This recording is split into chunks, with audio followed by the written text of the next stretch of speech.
Assalamualaikum warahmatullahi wabarakatuh. Salam Natani Ternak tetap semangat dan optimis. Salam sejahtera untuk kita semuanya. Kembali lagi ke channel Tani Ternak ya, channel dunia pertanian dan peternakan. Ini khususnya masih membahas di dunia peternakan kelinci, dari bibit, kandang, pengobatan, perawatan, jenis-jenis serta pasca panen akan kita bahas di sini semuanya.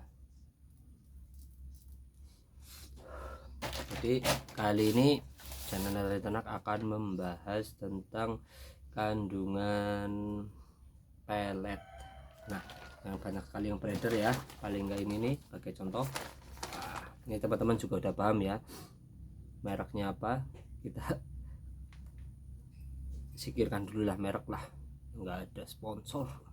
Nah, ini jadi ini sebagai contoh pelet kelinci ya, kandungannya seperti apa dan kurang lebihnya seperti apa akan saya bahas. Jadi teman-teman ada sedikit ya pengetahuan tentang pelet, tidak asal tahu atau belum tahu.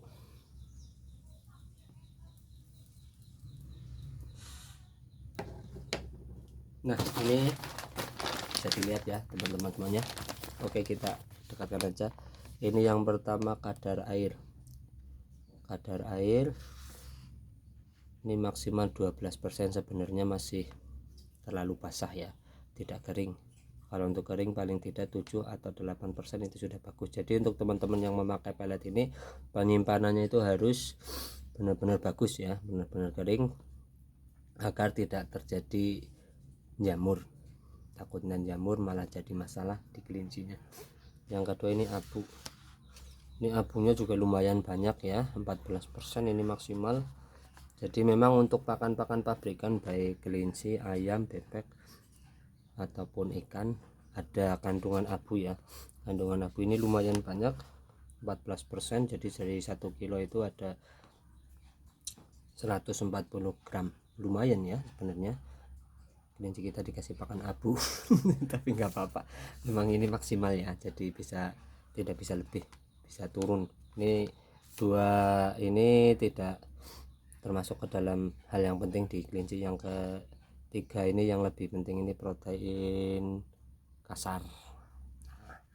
Protein kasar di sini ini 15%. Sebenarnya 15% itu ya di bawah standar. Standarnya itu paling tidak untuk kelinci yang hidup pertumbuhan itu 16% kan ya. Itu juga bukan dalam keadaan pertumbuhan, itu dalam keadaan hidup 15%. Jadi masih kurang paling tidak 16%. Kalau untuk anakan yang pertumbuhan dan indukan menyusui itu paling tidak 18%. Itu standar yang bagus ya. Makanya kalau teman-teman pakai pelet ini kan protein kasar minimal 15%. Jadi diakalinya ya dengan ditambahkan lagi porsinya, tetap penambahan porsi lah. Terus ini serat kasar di sini minimal nih 14%. Jadi 14% juga sudah aman ya sebenarnya. Kalau untuk serat kasar sendiri makin kecil ya makin bagus, karena dia hanya menyamankan pencernaan agar tidak mencret. Standar di kelinci kan minimal itu 12%. Kalau 12% itu terlalu rawan juga, makanya di sini ada serat kasar ini minimal 14%. Sudah bagus lah untuk di serat kasar. Jadi ketiga ini lemak ini yang belum tadi ya. Ketiga kandungan ini yang penting untuk di kelinci ini protein, lemak dan serat. Untuk lemak sendiri di sini minimal 2%. Ini juga sudah standar karena memang standarnya 2-5%. Tapi untuk kelinci-kelinci yang sedang produksi harus lebih ya, paling tidak bisa 4-5% itu mencukupi. Takutnya kalau 2% terlalu kurang ya. Jadi ini perlu kurang naik lah. Terus untuk kalsium ini juga sudah ada 0,8. Kalsium untuk pertumbuhan tulang dan kuping juga ya, karena memang ada tulang lunaknya. Ini fosfor ada 0,5. urea ini ND ini artinya tidak ada ya, jadi aman, pakan kelinci ini aman. Beda lagi dengan pakan-pakan sapi, biasanya ureanya itu ada. Nah, ini asam amino juga sangat penting. Asam amino ada lisin dan metionin plus sistin. Asam amino juga bagus untuk pertumbuhan, yang pertama untuk merangsang dan mempercepat pertumbuhan juga ya. Untuk lisinnya 0,7 dan untuk metionin 0,50%. Jadi sudah cukup sebenarnya untuk pakan kelinci merek ini, sudah cukup di pertumbuhan kelinci. Cuman yang saya saranin ini lemak masih kurang ya, dan protein sebenarnya dalam hitungan saya itu masih kurang, karena memang untuk lemak sendiri kalau 2% itu minimal ya, jadi standar paling kecil 2%, makanya belum masuk lah.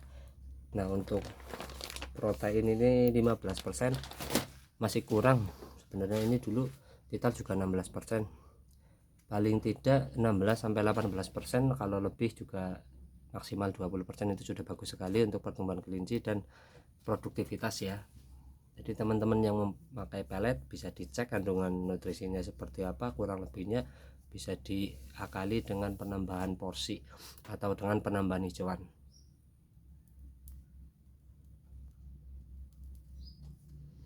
Oke, mungkin udah seperti itu aja ya, udah cukup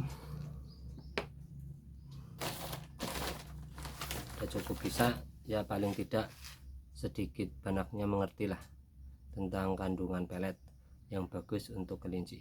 Terima kasih yang sudah menyimak. Wassalamualaikum warahmatullahi wabarakatuh. Salam natin, tetap semangat dan optimis.